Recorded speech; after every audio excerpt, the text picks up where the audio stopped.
വചനവീഥിയിലൂടെ father ജെ.ബി. Puthur.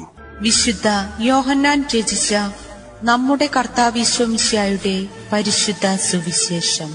അധ്യായം 5 30 മുതൽ 47 വരെയുള്ള വാക്യങ്ങൾ. യേശുവിന്റെ സാക്ഷ്യം. സ്വമേധയാ ഒന്നും ചെയ്യാൻ എനിക്ക് സാധിക്കുകയില്ല. ഞാൻ ശ്രവിക്കുന്നത് പോലെ ഞാൻ വിധിക്കുന്നു. എന്റെ വിധി നീതിപൂർവകവുമാണ്. കാരണം എന്റെ ഇഷ്ടമല്ല, എന്നെ അയച്ചവന്റെ ഇഷ്ടമാണ് ഞാൻ അന്വേഷിക്കുന്നത്. ഞാൻ എന്നെ കുറിച്ച് തന്നെ സാക്ഷ്യപ്പെടുത്തുന്നെങ്കിൽ എന്റെ സാക്ഷ്യം സത്യമല്ല. എന്നെ കുറിച്ച് സാക്ഷ്യം നൽകുന്ന വേറൊരാളുണ്ട്.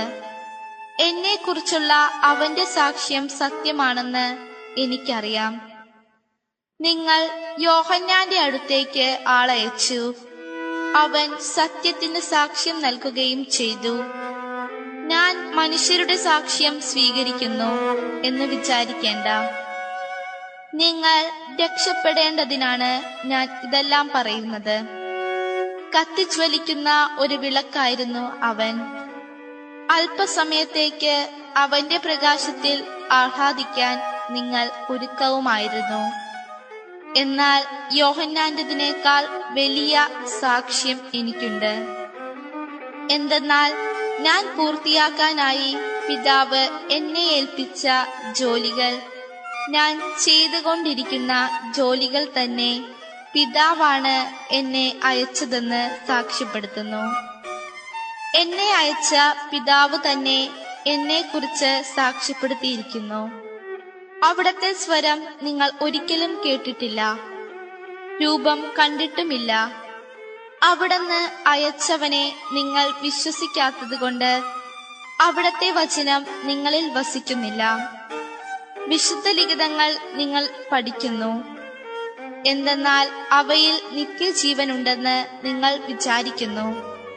അവ തന്നെയാണ് എന്നെക്കുറിച്ച് സാക്ഷ്യം നൽകുന്നത്. എന്നിട്ടും നിങ്ങൾക്ക് ജീവൻ ഉണ്ടാകേണ്ടതിന് എന്റെ അടുത്തേക്ക് വരാൻ നിങ്ങൾ വിസമ്മതിക്കുന്നു. മനുഷ്യരിൽ നിന്ന് ഞാൻ മഹത്വം സ്വീകരിക്കുന്നില്ല. എനിക്ക് നിങ്ങളെ അറിയാം. നിങ്ങളിൽ ദൈവസ്നേഹമില്ല. ഞാൻ എന്റെ പിതാവിന്റെ നാമത്തിൽ വന്നിരിക്കുന്നു, എന്നിട്ടും നിങ്ങൾ എന്നെ സ്വീകരിക്കുന്നില്ല. എന്നാൽ മറ്റൊരുവൻ സ്വന്തം നാമത്തിൽ വന്നാൽ നിങ്ങൾ അവനെ സ്വീകരിക്കും. പരസ്പരം മഹത്വം സ്വീകരിക്കുകയും ഏകദൈവത്തിൽ നിന്ന് വരുന്ന മഹത്വം അന്വേഷിക്കാതിരിക്കുകയും ചെയ്യുന്ന നിങ്ങൾക്ക് എന്നെ വിശ്വസിക്കാൻ കഴിയും. പിതാവിന്റെ സന്നിധിയിൽ ഞാനായിരിക്കും നിങ്ങളെ കുറ്റപ്പെടുത്തുന്നത് എന്നു നിങ്ങൾ വിചാരിക്കേണ്ട. നിങ്ങൾ പ്രത്യാശ അർപ്പിച്ചിരിക്കുന്ന മോശയായിരിക്കും നിങ്ങളെ കുറ്റപ്പെടുത്തുക. നിങ്ങൾ മോശയെ വിശ്വസിച്ചിരുന്നെങ്കിൽ എന്നെയും വിശ്വസിക്കുമായിരുന്നു. കാരണം എന്നെക്കുറിച്ച് അവൻ എഴുതിയിരിക്കുന്നു. എന്നാൽ അവൻ എഴുതിയവ നിങ്ങൾ വിശ്വസിക്കുന്നില്ലെങ്കിൽ പിന്നെ എന്റെ വാക്കുകൾ എങ്ങനെ വിശ്വസിക്കും? ഇരട്ടത്താപ്പ് നയത്തോടുള്ള യേശുവിന്റെ പ്രതിഷേധം. തത്വാധിഷ്ഠിതമല്ലാതെയും യുക്തിരഹിതവുമായ ഇരട്ടത്താപ്പ് നയത്തോട് യേശുവിനോടുള്ള അമർഷവും എതിർപ്പും പ്രകടമാക്കുന്ന ഒന്നാണ് ഇന്നത്തെ സുവിശേഷം എന്ന് നമുക്ക് കാണാം. യേശു തന്റെ മുമ്പിൽ നിൽക്കുന്ന ഫരീസയ സമൂഹത്തോട് തുറന്ന് സംസാരിക്കുകയാണ്. എനിക്ക് നിങ്ങളുടെ അംഗീകാരവും നിങ്ങളുടെ സ്തുതിപ്പും ആവശ്യമില്ല. ഞാൻ അന്വേഷിക്കുന്നുമില്ല, അത് അംഗീകരിക്കുന്നുമില്ല. കാരണം തത്വാധിഷ്ഠിതമായിട്ടുള്ളൊരു നിലപാടല്ല നിങ്ങൾ ജീവിതത്തിൽ എടുക്കുന്നത്. യേശു തുടർന്ന് പറയുന്നു, നിങ്ങൾ എന്തുകൊണ്ട് ഞാൻ പറയുന്നു വിശ്വസിക്കുന്നില്ല? ഞാൻ ദൈവത്താൽ അയക്കപ്പെട്ട വ്യക്തിയാണെന്നും ദൈവത്തിന്റെ മനസ്സാണ് ഞാൻ നിങ്ങളോട് പറയുന്നതെന്നും ഞാൻ നിങ്ങളോട് പറയുമ്പോൾ നിങ്ങൾ അത് നിഷേധിക്കുകയും അതിനെ എതിർക്കുകയും ചെയ്യുന്നു.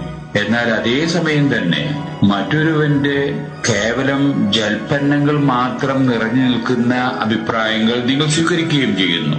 ഇതെന്തുകൊണ്ട്? നിങ്ങൾ ഒരു സമയത്ത് ഒന്ന് നിഷേധിക്കുമ്പോ ആ നിഷേധിക്കുന്നതിന് ഉപയോഗിക്കുന്ന മാനദണ്ഡം തന്നെ ആയിരിക്കണം മറ്റ് സമയത്തും നിങ്ങൾ ഉപയോഗിക്കേണ്ടത്. അവിടെ നിങ്ങൾ ഉപയോഗിക്കുന്ന മാനദണ്ഡം മറ്റൊന്നാണെങ്കിൽ അതിന് ഇരട്ടത്താപ്പ് നയം എന്ന് പറയും. അതുകൊണ്ട് നിങ്ങളുടെ അംഗീകാരമോ നിങ്ങളുടെ സ്തുതിപ്പോ ഞാൻ ജീവിതത്തിൽ ആഗ്രഹിക്കുന്നില്ല, അന്വേഷിക്കുന്നുമില്ല.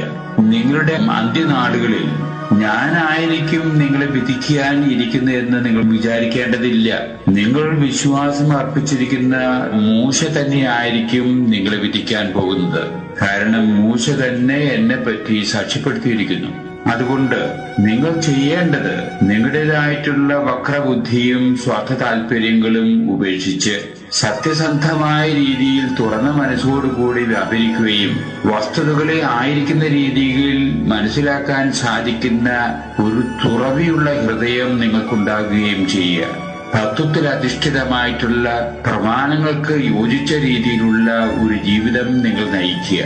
ഇതായിരിക്കും നിങ്ങളുടെ ജീവിതത്തിൽ നിങ്ങൾക്ക് ഉപകാരപ്രദമാകുക എന്നുള്ള രീതിയിലാണ് യേശു ഇന്നത്തെ സുവിശേഷത്തിലൂടെ ഫരിസേയ സമൂഹത്തിനോട് സംസാരിക്കുന്നത്.